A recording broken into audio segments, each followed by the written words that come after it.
शुक्र करो हुस्न आरा सिर्फ नाम की ही हसीन है। अल्लाह माफ़ करे, हुस्न आरा में जो ज़रा भी हुस्न होता तो उसने कदम ज़मीन पर नहीं रखने थे। दिमाग तो अभी भी सातवें आसमान पर ही रहता है मोहतरमा का।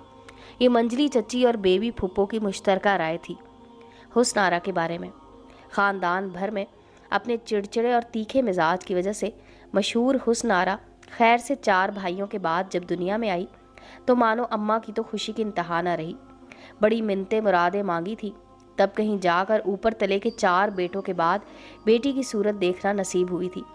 पहली बार जब नर्स ने हुसन आरा को अम्मा की गोद में डाला तो जिजकी की वजह से नकाहत ज़दा चेहरे पर तफक्कुर की भी कई लकीरें नमूदार हुईं। ये क्या, बेटे तो सारे साफ रंगत के थे।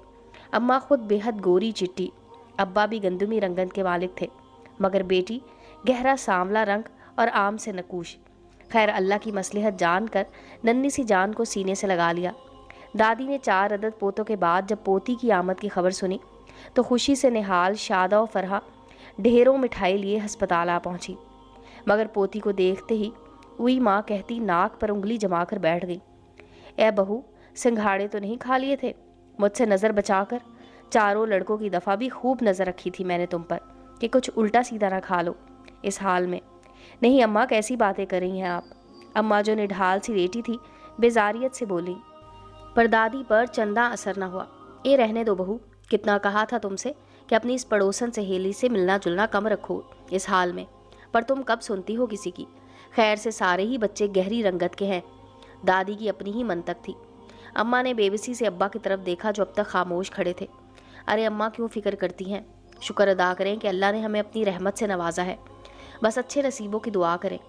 अब्बा ने मतानत से कहते हुए बच्ची को उठाकर दादी की गोद में डाल दिया।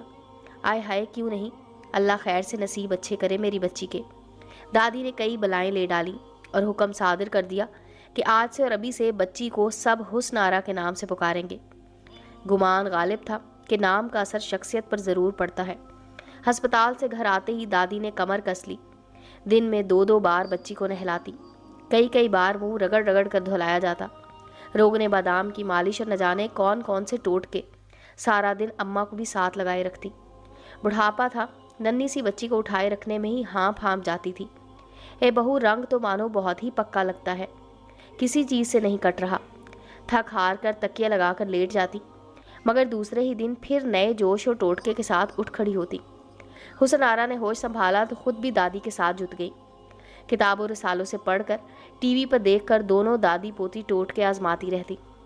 हुसन आरा, जाड़ा शुरू हो गया है, संतरे के छिलके सुखा ले, ऐसा उपटन पीस के दूंगी कि दिनों में रंगत निखर जाएगी। जैसा जैसा दादी बताती जाती हुसन आरा करती जाती। ये अलग बात है कि पैदाइश के दिन से अब तक हुसन आरा में कोई फ़र्क ना आया था, पर दादी ने हिम्मत ना हारी थी। हुसन आरा की बढ़ती उम्र के साथ अम्मा के वज़ाइफ भी लंबे होते जा रहे थे, मगर किस्मत पर ऐसा कुफल लगा था जो किसी कुंजी से न खुल रहा था। अब तो हुसन आरा भी थक हार कर सारे टूने टोटके छोड़कर पार्लर की मसरूफियत में खुद को गुम कर लिया था। उम्र का 35वां बरस लगा तो अम्मा ने कह सुन एक बार फिर वचोलत को बुला भेजा। 1000 मिन्नतें तरले करके मुंह मांगे पैसों का लालच देकर कोई मुनासिब रिश्ता लाने का कहा। दूसरे दिन ही एक बड़ी बी को साथ लिए चली आई। बड़ी बी ने 2 साल पहले अपने अकलौते बेटे की शादी की थी। बच्चे की पैदाइश पर होने वाली पेचीदगी की वजह से बहू चल बसी थी। इसे उम्र में नन्हे से बच्चे के साथ घर संभालना उनके लिए महाल था। चुनाचे सुलझी हुई खानदानी लड़की की तलाश में सरगर्दा थी जो घर और बच्चा दोनों संभाल ले। अम्मा के इखलाक से मुतासिर नजर आई, खुश दिली से मिली, सरसरी सी नज़र हुसन आरा पर डाली, एक आध बात की और चली गई। कुछ दिनों बाद ही वहाँ से हाँ का अंदिया मिल गया। वचोलन को भी अपने पैसे खरे करने की जल्दी थी। आनन फानन अम्मा अब्बा को साथ लिया और लड़का दिखाने चल पड़ी। अब्बा तौसीफ मियाँ की मतानत और संजीदगी से मुतासिर हुए। अम्मा को भी धीमे मिजाज के सुलझे हुए तौसीफ मियाँ बहुत भाए, लेकिन बेटी के मिजाज से डरती थी कि कहीं शादीशुदा एक बच्चे के बाप का रिश्ता सुनकर इनकार न कर दे। जानती थी कि जब 9 उम्री में कोई ढंग का रिश्ता ना मिला तो इस उम्र में तो कवारे लड़के का रिश्ता मिलना नामुमकिन ही था। अम्मा ने खुद ही हुसन आरा से बात करने की ठानी। रिश्ते के तमाम कवायफ बमा तौसीफ मियाँ की तारीफ व तौसीफ के सब हुसन आरा के सामने रख दिए। हुसन आरा भी अब वक्त की नज़ाकत को समझती थी। मिजाज में पहले जैसा तंतना न रहा था, सो अम्मा अब्बा की रज़ा और खुशी के आगे सर झुका दिया। शादी की तैयारियां शुरू हुई। गो के तौसीफ मियाँ की दूसरी शादी थी। مگر حسن آرا کی تو پہلی ہی شادی تھی، سو اماں نے خوب ارمان نکالے اکلوتی بیٹی کی شادی پر۔ شادی کے دوسرے دن توصیف میاں خوب گول مٹول گورے بیٹے کو گود میں اٹھائے چلے آئے۔ ڈرے سے معصوم سے بچے پر حسن آرا کو بہت ترس آیا، بڑھ کر کلیجے سے لگا لیا۔